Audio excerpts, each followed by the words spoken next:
Estar con una invitada que nos llena de alegría tenerla acá.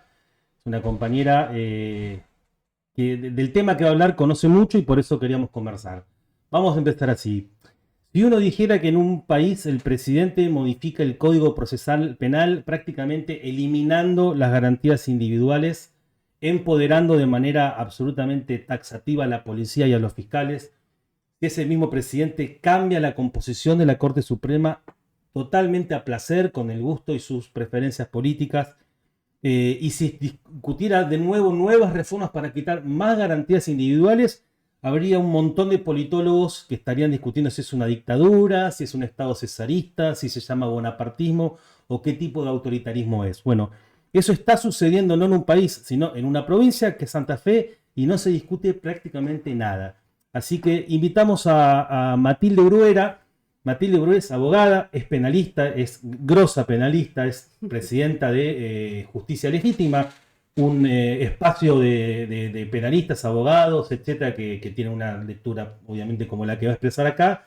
Le invitamos es legisladora por el peronismo, digo, y independientemente de las diferencias que podemos tener, es una compañera que siempre ha estado muy a disposición de luchas que quizás no le tocaban directamente y ha estado de manera incondicional, así que eso también lo valoramos mucho y bueno, un gusto tenerte acá, Matilde. Bueno, un gusto para mí que me inviten, Octavio y el nombre es Irene. Irene. Octavio y Irene, la verdad que es un gusto estar con ustedes y agradezco muchísimo la invitación. Bueno, Yo Mati, también me siento compañera. sí, sí, sí, sí. Matilde, ¿nos podés enumerar para... Después vamos a ir al eje de lo que para lo que te invitamos, pero ¿podés enumerar más o menos para que el que está del otro lado se dé una idea de cuáles fueron todas las reformas que hizo Puyaro en Santa Fe desde que asumió hasta este momento? Sí, no sé si me acuerdo todas, pero realmente en el país también, ¿eh? En el país y en la provincia yo vengo sosteniendo hace rato que hay un grave quiebre del Estado de Derecho. Por leyes que se aprobaron a nivel nacional. Ujú. Lo que se hizo a nivel nacional con el Código Penal es un desastre, el proyecto que hay en Cámara, en el Congreso es un desastre, y la provincia está a tono con eso. A nivel nacional aprobaron la ley de antimafia, que es una especie de estado de sitio. Pasa que, bueno, eso no, hasta que la gente no lo vive en carne propia, no lo percibe, ¿no? Ujú. Y bueno, acá en Santa Fe ha habido un grave retroceso del Estado de Derecho. Se justifica porque del, hay una baja del índice de homicidios que había en la provincia, que realmente era muy alto. Lo que la gente se olvida es que la alza del índice de homicidio, en su momento el ministro era Puyaro. O sea, el claro. mismo que Puyaro fue el que tuvo la explosión de los homicidios en la provincia de Santa Fe. Ujú. Con él empezó la explosión de los homicidios. Y es cierto que durante la gobernación de Perotti eso creció, no se pudo parar, pero soy testigo de lo que hizo Puyaro y sus colegas en la Comisión de Seguridad. Bocharon todas las leyes y todas las iniciativas que presentaba cualquier sector para tomar medidas serias en materia de seguridad. Ujú. Bocharon todo. Entonces no se pueden hacer ahora los ingenuos o los que no tienen nada que ver con esa explosión de homicidios. Y bueno, impulsaron una serie de leyes, entre ellos, por ejemplo, bueno, para sintetizarlas, ampliaron las facultades policiales y de los fiscales, permiten que los fiscales puedan detener a una persona y no imputarla durante 30 días, lo cual es una barbaridad. O sea que vos podés estar detenido 30 días en una comisaría sin ningún tipo de imputación ni Sin nada. imputación y sin control judicial, porque ellos establecen un control judicial, pero formal, Ujú. porque cuando una persona es detenida tiene que ser controlado por un juez para que se sepa. El juez tiene que saber por qué la detuvieron. Si la persona no está imputada, no se le dice por qué la detuvieron, ¿qué es lo que va a controlar el juez? Que no esté cortado en pedacitos, O nada más, sea, pero hay un Claro. involucramiento de la policía en toda la parte procesal. en toda la parte inicial del proceso, que es en lo que antes llamábamos instrucción, y con el nuevo Claro. modelo más democrático que Santa Fe logró realmente, durante muchos años, se terminó con toda esta injerencia de la policía, pero de hace muchos años. Esta injerencia policial, estas facultades policiales, eran las que generaban la tortura, la muerte en comisaría. Un ejemplo, ya que hablamos de los redonditos de ricota, el caso Bulacio. El caso Bulacio fue provocado por eso, porque la policía detenía personas en averiguación de antecedentes, como fue Bulacio, lo interrogaban la policía y lo agarraba y lo torturaba, le pegaba. El chico Bulacio lo torturaron a golpes hasta que lo mataron. Bueno, a partir de esos casos y que Argentina fue condenada en la Corte Interamericana y en el sistema americano, se terminó con la declaración policial y se limitó mucho la detención por averiguación de antecedentes. Bueno, Puyaro la reinstala. Reinstala la detención por averiguación de antecedentes, o sea que se prive de libertad a una persona para averiguar los antecedentes, que esto es algo hasta fuera de tiempo, porque hoy no tiene sentido. Cuando hace muchos años atrás, ¿por qué detenían a una persona? Porque tenían que llevar la jefatura y ver en la oficina de prontuario las fichas de los antecedentes que estaban en papel y había que buscar un fichero. Hoy estamos en la era digital. Claro, yo siempre pienso eso, que cuando te llevan para averiguación de antecedentes, no se no. puede mirar en mi Argentina. De hecho, te En cuando te alguna- paran, Claro. tienen en la calle con el auto, averiguan que no tenga antecedente el auto, vos. Y Claro. por eso te piden los Sí, papeles. sí, seguro. Realmente no está desfasado con los tiempos. Es Te absolutamente hago una arbitrario. pregunta. Eso que decías vos de esos atributos que tenía la policía, ¿es una herencia de la dictadura? ¿Es algo que viene de antes? Es una herencia de varias dictaduras. Es una herencia de varias dictaduras y de un sistema que se llama inquisitivo, un sistema viejo de procedimiento penal que en Santa Fe duró mucho, duró hasta la gobernación de Obey.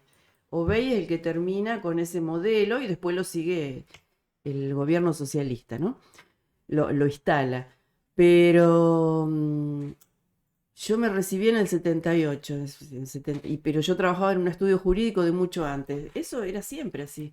Nosotros íbamos, cuando yo empecé a hacer penal, alguien me avisaba que una persona estaba presa y había que ir corriendo a la comisaría, aunque fuera de madrugada, y ver al detenido, o que la policía supiera que había un abogado o alguien que estaba preguntando, para que no lo mataran en la comisaría. Ujú. ¿Por qué? Porque el sistema era inquisitivo, lo interrogaban. Hoy está prohibido interrogar.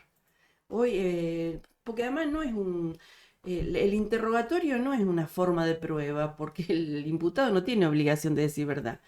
Y cuando alguien, lo que tiene obligación el Estado es de decirle a una persona por qué lo detienen. Bueno, mire, usted lo vamos a detener y le vamos a decir que usted es sospechoso de tal y tal cosa por tal y tal prueba. Y si la persona quiere, declara, y si no, no declara. Y eso está en la Constitución. No lo inventó ningún gobernador.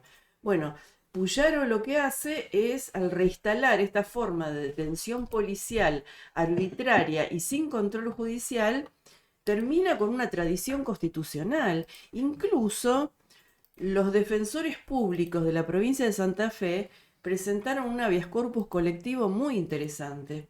Hicieron un relevamiento muy interesante que decía que el 80 y pico, casi el 90% de las personas que habían sido demoradas por averiguación de antecedentes eran personas en situación de calle. Con lo cual Claro, es un fuerte obvio, contenido social. es un fuerte contenido discriminatorio Claro. y de control poblacional, no de averiguación del crimen organizado. Ninguno de los demorados por averiguación de antecedentes se le detectó un pedido de captura por algún delito. Ninguno. Te hago una pregunta antes de seguir con otras reformas que también introdujo Puyaro. ¿La policía es interesada en este tipo de reformas? ¿Qué es lo que gana? Aparte, obviamente, de impunidad, poder, etcétera. La policía siempre disputa poder, por supuesto. Disputa poder y además la arbitrariedad policial da lugar a las cajas negras, ¿no? Da lugar a que se coimee, digamos, la averiguación por averiguación de antecedentes es eso. Claro. Igual que Otra de las reformas de Puyaro fue la ley de narcomenudeo. Ujú. La ley de narcomenudeo también es una caja policial. De todas maneras, ¿Por qué? hoy, Porque y porque es el pequeño, para el microtráfico son todos delitos de la ley de estupefacientes, pero pequeños, todos vinculados al consumo. Por ejemplo, la tenencia simple, la tenencia, las plantitas, digamos, este, el plantar sin la autorización, etcétera, etcétera. Todo ese tipo de conductas. Y eso da lugar porque te paran por la calle, te agarran 2 porros y ¿qué hace la gente? Le ofrece plata a la policía y la Ujú. policía agarra. Es una caja eso. Claro. Bueno, y además le dan el control policial arbitrario a una fuerza que está muy involucrada en el en lo que tiene que microtráfico, combatir. claro, está Claro. muy involucrada en el microtráfico, pero además hoy tienen una crisis más profunda en la A policía, ver.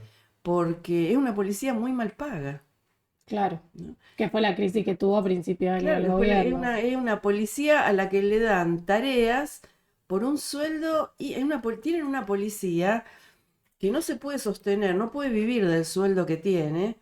Y bueno, y la corrupción tampoco es muy democrática, la corrupción policial. La corrupción policial la manejan, También es verticalista. claro, es verticalista, la manejan los que tienen poder. Después el policía raso, vive de su sueldo y en general tienen varios trabajos y además hacen los famosos adicionales, ¿no? Ujú. Entonces es una policía que llega a trabajar súper cansada, súper agotada. Y además, yo cuando era legisladora presenté, que por supuesto no, otra de las cosas que no trató la gente de Puyaro, que fue un estatuto de los derechos del policía. Porque el policía es un trabajador. Y sin embargo no tiene convenio colectivo, no puede discutir su salario, no puede discutir las condiciones de trabajo. ¿No? Es una policía no solamente que gana muy poco, sino a la que no le pagan los viáticos. ¿No? Cuando Sí, vos ahí vas a Santa Fe vas a ver todos los policías haciendo dedo. Eso es una vergüenza para un país y una provincia que la persona que se tiene que ocupar de la seguridad de la población tenga que hacer dedo para poder llegar al lugar de trabajo. ¿No? Bueno, entonces, quizás un punto en el que discrepamos ese, pero no, para otra discusión, sí, digamos. sí, sí. Digo, el punto de vista de la policía, pero efectivamente sí, hay un problema, por lo menos para el funcionamiento de sus políticas, que la policía que dice empoderar está muy mal paga, que es lo que se Está muy expresó. mal paga y con lo cual cuando está muy mal paga y está en crisis, empoderarla es más peligroso. Claro. Eso es lo que quiero decir, es más peligroso. Ujú. En relación a las reformas que veníamos charlando, hay otro importante que tiene que ver con la reforma judicial y hay toda una discusión en relación a la Corte Suprema de Justicia. O sea, que por un lado se modificaron los integrantes de la Corte Suprema de Justicia, por otro lado el gobierno presionó precedentes para sacar a jueces nada, que no eran afines o que no le gustaban o lo que sea, y poner jueces que tengan que ver con nada, con sus creencias o No posiciones muy republicana la políticas. cosa. Sí. ¿Vos ahí qué lees? ¿Qué disputas hay de fondo? ¿Cuáles crees que son las verdaderas intenciones en relación a estas reformas? A la reforma de la Corte y es construir poder. Puyaro construye poder, por supuesto. Yo creo que Puyaro no es una persona eh, ignorante o que no sea inteligente. Él con estas reformas es probable que no conozca el tema de las garantías, pero él lo que busca es campaña política. Esto es pura campaña política. Esto es juego para la tribuna. Él tiene muy claro que con estas medidas no terminó con los homicidios, porque no tiene nada que ver. Estamos Ujú. diciendo que de 1.500 personas detenidas no agarró una sola con captura, no tiene nada que ver. Y con la Corte construyó poder y la reforma de la Corte forma parte de una reforma constitucional que en mi opinión fue espuria, porque fue una reforma constitucional muy poco democrática y muy amañada. No se puede decir que se reforma la Corte y decidir que le agrega 2 miembros, o que le agrega 1 o 2 miembros. Es Sí, una uno barbaridad. Sí, porque era par y quería que Claro. fuera Claro. impar. Bueno, es una barbaridad. ¿Por qué? ¿Por qué se decide cuántos miembros va a tener la Corte antes de que se reúna la Convención Constituyente, que era la que iba a debatir? Eso llegó ya establecido a la Convención Constituyente, no se discutió. ¿Y por qué decide el gobernador cuántos van a ser los jueces? Porque quiere construir un poder, y todos los pliegos que mandó fueron pliegos de personas afines a él. Muy poco democrática la selección, ¿no? Y alguno con trayectoria, pero otros una trayectoria que no era para juez de la Corte, pero Claro. bueno. Me detengo ahí en la reforma de la Constitución, porque se hizo un circo grande. Hubo reformas verdaderamente falopa que no modificaron absolutamente nada. Hubo una muy importante que era la que más le interesaba a él, que era garantizar la reelección. Claro. Pero ¿qué crees que se trató de fondo ahí? ¿O se trató algo de fondo? ¿Hubo alguna reforma que también haya reaccionaria, represiva, lo que fuera que haya pasado? ¿O opinás que era una tapadera para discutir solamente lo de la reelección? Sí, era la reelección. Mi Solo opinión eso. en la reelección, por supuesto que tuvieron que discutir algunas cuestiones nuevas se introdujeron, pero eran cuestiones que ya estaban reconocidas en la Constitución Nacional, o sea que era obvio que si vos reformabas la Constitución había que introducirlas, como algunos derechos ambientales y demás. Pero Que después igual no le van a dar ningún tipo de importancia. y no, está Depende del visto. parque acuático. El parque acuático. La hidrovía. La hidrovía, el parque acuático. Y en el ámbito penal es muy desprolija, muy desprolija. La reforma también muy desprolija, muy incompleta incluso, y muy poco adecuada a los tiempos que corren, ¿no? Y bueno, y después todo es una tapadera, porque ahora, bueno, con esas reformas también introdujeron el juicio por jurados, que por supuesto que el juicio por jurado es una forma de juzgamiento más democrática porque participa la población. A mí me parece bien que participe la población, porque si no la población siempre está exigiendo justicia desde afuera. Entonces que se involucre en la administración de justicia me parece bien. Ahora, que se involucre en serio y democráticamente, porque si vos le estableces un periodo preparatorio del juicio que es absolutamente policial, sin garantías y sin controles, y así construís un proceso, y después te haces el democrático porque lo mandás al juicio Claro. por jurado, es una contradicción muy profunda. Le mandás un mamarracho al juicio por jurado. Entonces, bueno, el juicio por jurado está bien, pero se contradice con la preparación del proceso, ¿no? Claro. Sí, en relación a las reformas que venimos charlando y bueno, también algunas cuestiones que significaron la reforma constitucional, hay una idea también un poco de que hay cosas de que el puyarismo no hubiese podido votar, aplicar o llevar adelante sin votos de otros sectores políticos, incluidos el peronismo, que es oposición, obviamente. ¿Qué visión tenés de eso? No, por supuesto. Yo creo que yo ahora no me acuerdo los detalles, pero yo he discutido algunos temas que no los hubiera votado. No los hubiera votado. Ahora no me acuerdo puntualmente cuáles. Sí, sobre todo la reforma de la Constitución y la reforma Bueno, judicial. yo no le hubiera votado la reforma constitucional, por ejemplo, empezando por ahí. Yo creo que no había que votar la reforma constitucional porque no estaban dadas las condiciones. Claro. Porque además venía con una ley preestablecida que condicionaba la reforma constitucional. En esas condiciones no había que votar la reforma. Pero bueno, sí, no solamente votaron ellos, sino que votaron sectores de la oposición, si no, no hubiera salido. Sí, claro. Y en relación al socialismo, ¿cómo lo ves? Digo, es un sector, es una fuerza política que en sus inicios levantó banderas ligadas al progresismo, al garantismo institucional y que hoy aparece bastante en la vereda de enfrente por ahí de esas ideas, ¿no? O sea, apoyando desde ya las iniciativas puyaristas porque es parte del gobierno, pero también nacionalmente viene de votar, no sé, por ejemplo, la baja de la edad de imputabilidad. ¿Cómo lo ves al socialismo? ¿Crees que cambió su esencia, que es el mismo de siempre? ¿Cómo lo ves? No, yo no lo veo cambiar su esencia, creo que está muy pegado al mileísmo incluso, no solamente al puyarismo. Del puyarismo es parte, Claro. y ha sido parte, y sigue siendo parte, y ha apoyado todo, hasta ahora le han apoyado todas las leyes a Milei, no sé. Ahora, bueno, ojalá el socialismo, yo no le niego a nadie la posibilidad de que cambie, todos cambiamos, y ojalá el socialismo tome distancia del mileísmo, ojalá, porque realmente se necesita una oposición amplia para terminar con esta pesadilla, ¿no? Yo creo que el mileísmo es una pesadilla, pero bueno, se están quejando de lo mismo que le votaron ellos. El socialismo, durante el gobierno socialista,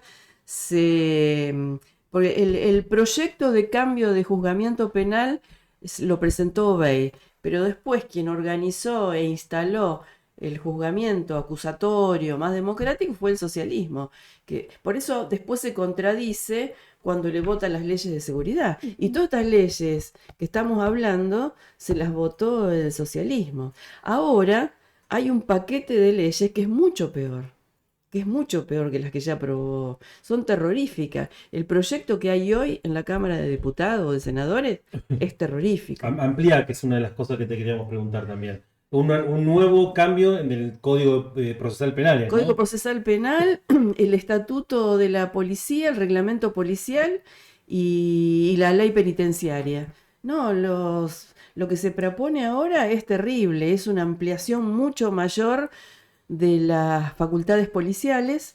Por ejemplo, devolverle a la policía algo que se le prohibió, que es tomar declaración en las comisarías. Ujú.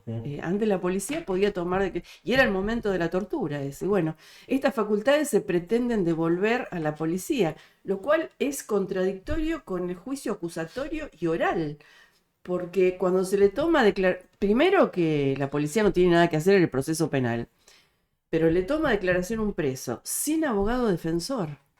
Sí. ¿Por qué sin abogado defensor? Dice que si el preso pide el abogado defensor, se interrumpe la declaración. Si te están cagando a trompadas en la comisaría de ¿Qué va a pedir? Claro. Pero además la gente no sabe, porque nunca leyó la ley ni va a leer la ley, que puede pedir un abogado. Y además, ¿quién se va a enterar que el preso pidió o no pidió un abogado si está solo con un policía o con 5 policías? Sí, una de las cosas que vi que me llamó, que se puede hacer juicios en ausencia. Juicio en rebeldía, juicio en ausencia, eso viola el derecho de defensa, eso es inadmisible. Otra cuestión es que avala los allanamientos sin orden amplía los allanamientos sin orden judicial. Eso fueron las conquistas, pero del alfonsinismo. El alfonsinismo empezó con este sistema de garantías donde se prohibió justamente las declaraciones en la policía, los allanamientos sin orden, los secuestros sin orden. Hay fallos famosos de fallo Montenegro, el fallo Fiorentino, que son el fallo Basterrica, que son todos de la década del 80 con el alfonsinismo. Bueno, esto barre con todo esto y le otorga a la policía las facultades que tenía en la época de la dictadura. Pero ya desde la dictadura de Onganía, la dictadura del 76, ni hablar, bueno, restablece eso. Y además restablece lo que nosotros llamamos en la época de la dictadura los operativos rastrillo. Porque en caso de detención por averiguación de antecedentes, y esto es porque esto no está en el código, esto está en el reglamento de organización de la policía. En el caso de detención por averiguación de antecedentes, cuando la persona tiene que ver con una determinada barriada, la policía puede decidir o puede pedirle a un fiscal, y un fiscal puede decidir la intervención en todo un barrio. Y en todo un barrio la policía puede allanar las viviendas y secuestrar objetos supuestamente vinculados al delito. Eso sin control de un estado de sitio a escala. Es un estado de sitio establecido por ley. Es una locura. Sí. Es peor que un estado de sitio, porque en el estado de sitio hay que acordarse que en el estado de sitio no se suspenden legalmente, no se suspenden las garantías. En esto se suspenden todas las garantías. ¿Qué van a hacer? Además elimina a los jueces. Prácticamente elimina a los jueces de garantías del proceso penal y le da toda la amplitud de facultades a la policía y a los fiscales. Que es un estamento que trabaja muy a la par con la policía, ¿no? Claro, porque es el estamento persecutorio, claro, el que más vinculado a la policía. Pero los fiscales son funcionarios del Ministerio Público. Yo que los fiscales no estaría tan contento con esa amplitud de facultades, porque también le da amplitud de responsabilidad. Cuando un fiscal toma decisiones o pide, bueno, tiene la posibilidad de que hay un juez que lo controla. Entonces, cuando él toma una medida, él la pide porque se supone que tiene elementos para pedirla, pero además ha sido avalado por un juez. No va solo al frente. Acá va a ir solo al frente como si fuera un comisario. Y también va a tener responsabilidad, por supuesto, que en algún periodo estará cubierto, pero estas cosas no se cubren. Yo siempre digo, los que van a hacer el trabajo sucio, acuérdense que cuando el barco se hunde no hay lugar para todo. Claro. A ver, tomando esto, quizá abstrayendo un poco, saliendo de la provincia, porque acá en este programa con Irene tratamos de discutir mucho los discursos, sobre todo los discursos de la derecha, que hizo un ataque desde que asumió Milei y con los Puyaro y sus sucedáneos en otros lados también. Han hecho un ataque al garantismo, al feminismo, a todo el tipo de discursos que cuestionaban algún tipo de privilegio de alguna institución o lo que fuera. Perdón. Con Irene y en general discutimos mucho cómo esos discursos permearon un poco al bloque de enfrente. En el sentido de que, por ejemplo, con el feminismo surgió la famosa frase "se pasaron dos pueblos", una manera de decir, bueno, algo de exagerado estaba el feminismo. Yo no, o sea, no pienso como Milei, pero se pasó un poco de rosca el feminismo. Y un poco con esta agenda, con la agenda punitivista, da la sensación de que pasó un poco lo mismo, en el sentido de que un sector de la oposición terminó asumiendo que sí o sí hay que pensar en el problema de la seguridad, cosa que por supuesto que es algo que hay que pensar, pero lo dicen en el sentido de asumir prerrogativas o preceptos propios de la derecha, de empoderamiento policial o lo que fuera. ¿Lo ves así? ¿Qué ves que significa? Veo que se utiliza, se trata de desprestigiar el garantismo que es. Yo creo que si hay algo que nos enseñó el Indio Solari es que a la gente hay que explicarle todo y que no hay discursos difíciles, porque si hay algo que era complejo, era la poesía del Indio Solari, ¿no? Entonces, en todos los temas creo que hay que a la gente... Están metiendo en la próxima nota. Hay que explicarle la verdad, ¿no? Hay que explicarle la verdad. El garantismo, ¿qué es el garantismo? El garantismo es el sistema de garantía que establece la Constitución Nacional y el sistema democrático. Y el garantismo no es para proteger a los que delinquen, es para proteger a las personas investigadas, pero también a las víctimas. Y te voy a explicar por qué. Este sistema punitivista que está impulsando Puyaro abandona a las víctimas. Y esto hay que decirlo para contradecir ese. ¿Por qué abandona a las víctimas? Porque este sistema policial, la policía que va a volver a tomar declaraciones en las comisarías, va a allanar sin orden, va a tener que burocratizarla de nuevo. Con lo cual la policía sale de las calles, vuelve a la oficina, vuelve a ser una policía burocrática y hay menos policía en la calle. Hay menos policía, o sea, es contradictorio el discurso, ¿no? Las garantías son para investigar bien, no son para no investigar. Después, que haya gente que no investigue, como en el caso de la nena esta, Agostina, de Córdoba, donde no activaron los protocolos, eso no es culpa del garantismo, eso es culpa de funcionarios que no le creen a las víctimas, al revés. El punitivismo es el que abandona a las víctimas. Y esto hay que explicárselo a la gente y la gente lo entiende, porque además los sectores populares también sufren la represión policial y saben lo que es. Son los que van a las comisarías a hacer las denuncias y no se las toman, son los que le llevan presos los hijos y no saben dónde Los están. que reprimieron ayer en un jardín de infantes a madres que denunciaban un caso de abuso de niños. Claro, en un caso de abuso de niños que no se tomaban medidas. Bueno, este supuesto punitivismo es el que abandona a las víctimas. Y yo cuando era diputada me reunía mucho con los movimientos de defensa de los derechos de las víctimas y discutía mucho esto. Y les explicaba detalles de cómo el punitivismo abandona a las víctimas. ¿Por qué? Porque el punitivismo trabaja para la tribuna. Es mucho más difícil y hay que invertir mucho y trabajar mucho para establecer un sistema serio de prevención del delito. ¿Por qué? Porque el sistema serio de prevención del delito implica políticas sociales. implica políticas de inclusión, políticas de trabajo, políticas de otro tipo, políticas de educación, de salud. Eso cuesta plata, y cuesta trabajo, y cuesta política. Es mucho más barato decir que la policía haga lo que quiera, las penas van a ser todas perpetuas. Eso es barato, total no se va a aplicar nunca. Y Ujú. paralelamente se abandona a las víctimas. Bueno, re claro, Matilde, realmente siempre está bueno escucharte y que le das un poco de fundamentos teóricos a algunas de las inquietudes que Bueno, tenemos. bueno, Gracias por venir y seguiremos charlando esta agenda que a vos te convoca tanto. bueno, gracias. Muchas gracias.